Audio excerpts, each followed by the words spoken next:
was stood there filming the hailstones and then realised the greenhouse is open and the temperature drop is really dramatic.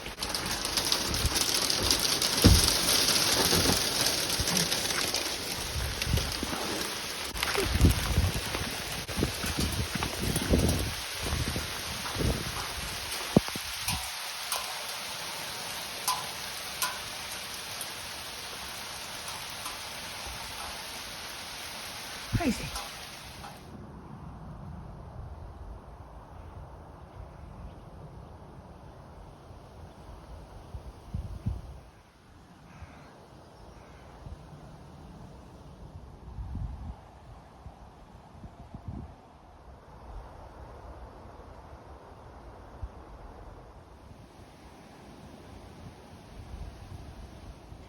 So stage 2 of the pond is that, and almost repeat what I've done at the front of the pond at the back here, and I will drop a line in to show you now.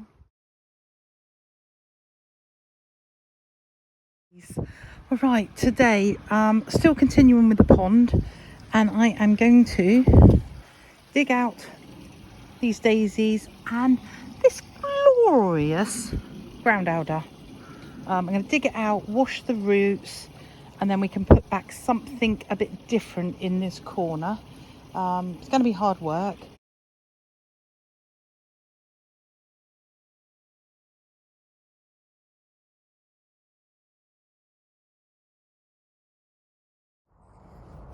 Okay, so I'm not that bothered if I lose the daisies. I've got loads of these daisies around the garden. However, I am going to try and transplant them in places where they're not going to cause me a problem. So, excuse me, I'm a bit out of breath. This area needs really digging out. I can't plant anything into it until I know that I've completely eradicated the ground alder. And that's going to take a lot of digging. Also, I want to raise the soil level here because I want to put the laburnum tree about here and then underplant it, leave this shrub in, the cistus in, and then underplant it with perennials. Yeah, and then I've got to do the other side of the filter box and make that look a lot prettier than what it is at the moment. This lot, all of this ground alder, is going into my household waste. It's not going anywhere near the compost heap, so I'm just going to collect all the rooty bits up that I've got so far, and I will revisit this on another day.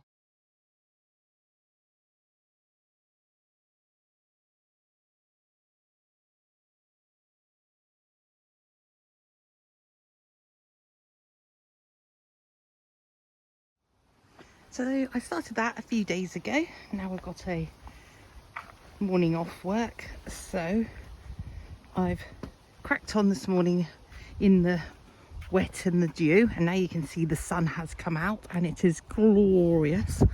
Still a chill in the air. I think it was 6 degrees last night, but this is where I've got to. So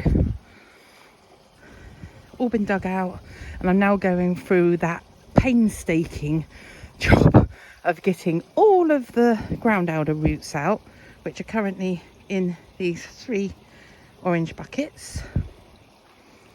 I've widened the border and I'm just digging that through now, and I've laid some broken bricks down just to edge it, and I've got some plants to go in here. So I'm going to crack on and I'll film what's left of the jobs I've got to do.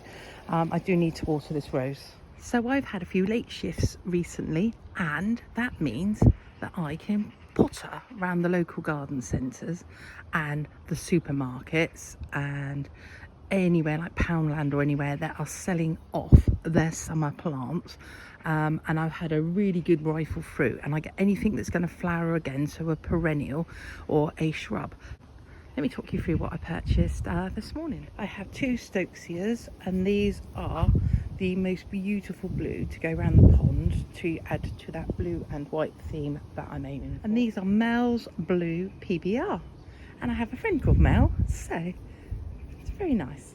I have 2 of the alliums millenniums, and these are small form alliums, so they will be ideal around the pond where we don't want much height. And these have been around so long with the rain that even the seeds have started to sprout. So what I need to do is try and find a way of growing those on. I have 4 pots of the allium bubble bath.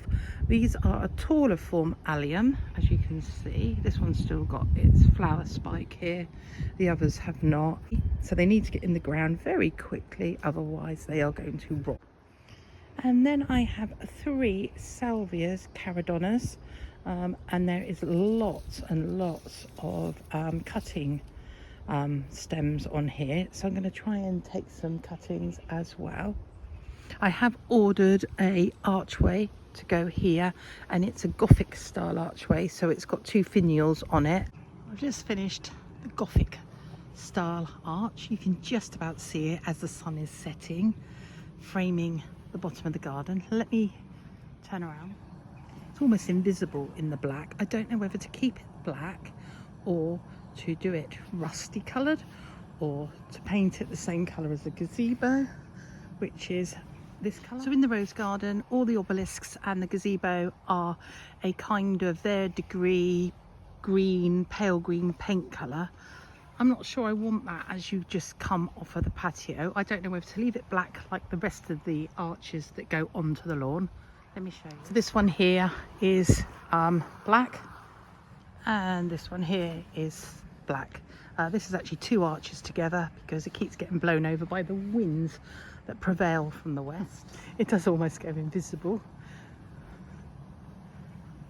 but I already love it because it frames the way up onto the garden, and is going to have climbing roses on it. I have a climbing rose in mind for that. It's one that's currently residing in the front garden, on the front porch. I put it there for the summer because I got it in a clearance section and I knew where I wanted it to be, but I didn't have the arch yet. But anyway, what do you guys think?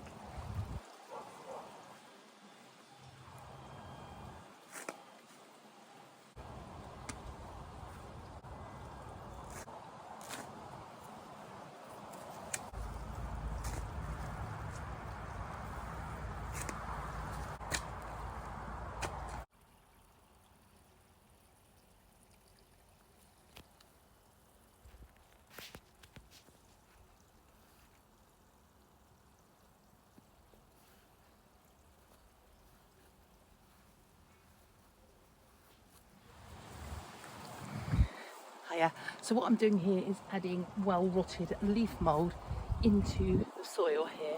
One, to raise the level. I'm going to add some soil enricher when I get a bag to the top, and also just to give the plants a good start. Yeah, so I'll carry on with that.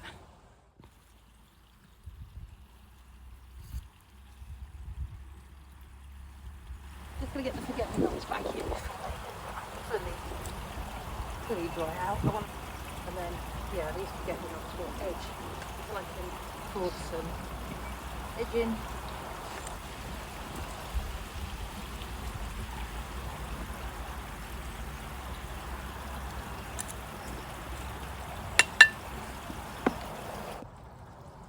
So I'm just filling in the gaps in the border with the turf I've dug from the other side.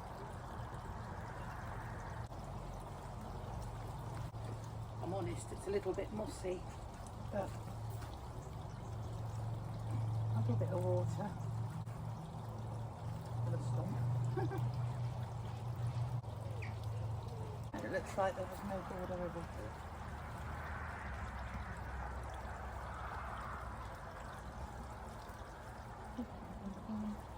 Okay.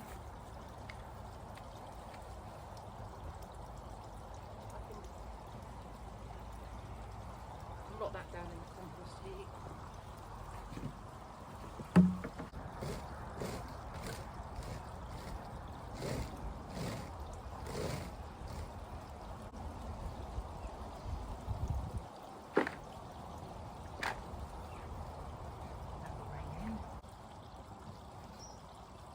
So here I've got 2 delphiniums with a Dysanteria bleeding heart beneath that. Just going to move this. There's no longer stain here. There is a beautiful Aquilegia here. We have a scabious here. We have the fennels, the bronze leaf fennels. I'm just going to add in some of those alliums.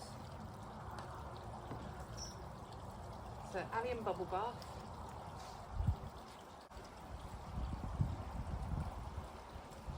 And I will replace the label because I think I will forget that they're there. Then I'm going to put in this beautiful Stokesea Mel's Blue. Let's get it off.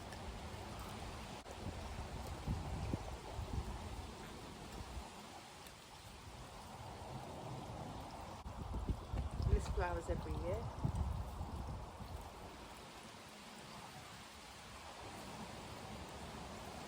God, when you do the prep, the soil is amazing. Blue. Then I've got a salvia. It's a bit leggy. I don't know. I might prune it back. That will look great.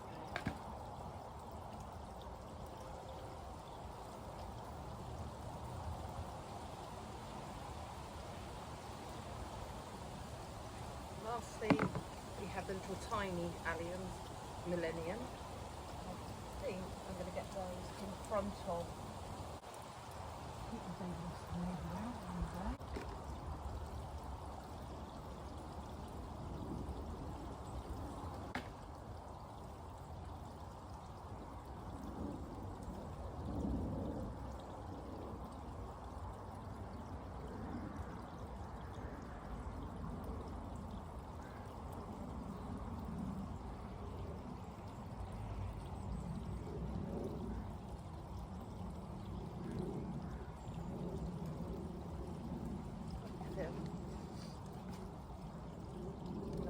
Lavenders I can put in. Right, let me get these down to.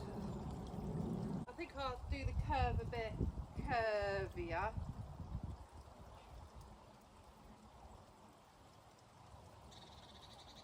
A curvier curve. I think now it's time for lunch. Hostas are in there. It's only 11:30. Yeah, I know, but I've got to start prepping lunch.